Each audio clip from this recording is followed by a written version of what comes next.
everybody, Marty Richards with Greater Richland Tourism here today, and it is our Why Do We Call It That episode of Why Do We Call It Gillingham? So, Gillingham is a really small little burg with some really people with huge hearts, so really good people, but just a small town here in the Greater Richland area. I always thought as a kid growing up in the area that it had to have gotten its name because of some of the folks that live in the area. So number one, back in the day growing up on the farm, we had a fella that came and tested the butterfat content of the milk. And his name was Bob Gillingham, and he tested the milk from all the cows. He came probably twice a year, and I swear I thought, well, Bob Gillingham and his wife Elsie, they probably named the town after him, and that's because Bob was a big guy. He was a very large man in stature and in heart. Also, I thought he was the celebrity, but really then I understood his cousin was Gail Gillingham. So Gail Gillingham played for the Green Bay Packers for Vince Lombardi. Gail, I didn't realize this, he had played 10 years with the Packers from 1966 to 1976, and he played in the Ice Bowl. He won both Super Bowls. He was a 3-time All-Pro. I thought, well, maybe that's why they named it Gillingham.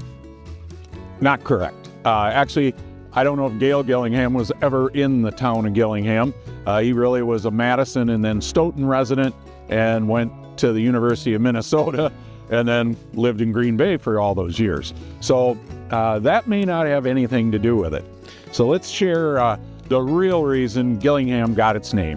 And that came from Dr. Hugh Morrow. So Dr. Morrow came to the Greater Richland area and settled in the Gillingham area back in 1885.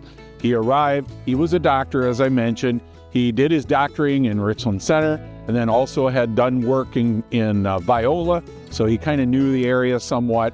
And because he had a lot of spare time, apparently, he also then became the postmaster. And if you've learned anything from any of our episodes, the post office very often determines what the name of those little towns was going to be. Well, Dr.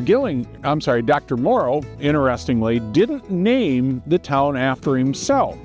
He actually picked the name of Gillingham to honor his friend John Gillingham, who he knew originally on the East Coast that had challenged him to strike out for his riches and fame by traveling west and ending up here in the Greater Richland area. So now you know how Gillingham got its name, and that was after John Gillingham, who lived on the East Coast and by all accounts never came here, never visited his namesake, but he did still have a town named after him. So that is why we call it Gillingham. So for Greater Richland Tourism, I'm Marty Richards. Let's everybody have a great day.